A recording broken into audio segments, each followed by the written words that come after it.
অন্ধকার ঘরের থেকে সূর্যকে দেখার ইচ্ছা হলে ঘর থেকে বাইরে বেরিয়ে এসে সূর্যকে দেখতে হয়। ঠিক সেই রকমই কষ্ট থেকে বাঁচতে গেলে কষ্ট থেকে বেরিয়ে এসে সে বাঁচার উপায়টাকে খুঁজতে হয় বা দেখতে হয় সেটা কিসে এবং কার মধ্যে আছে।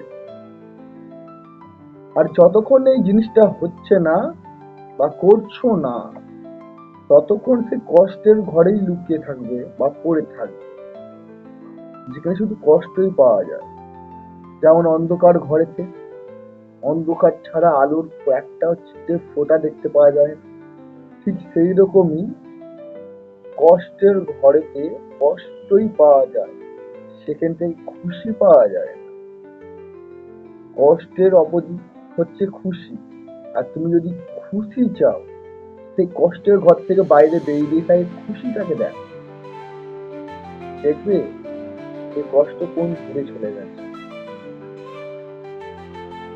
হয়তো এটা গল্প কথাও হয়তো হতে পারে বা মনে করতে পারো, মিলিয়ে দেখো, বাস্তবের সাথে প্রতিফলিত হবে।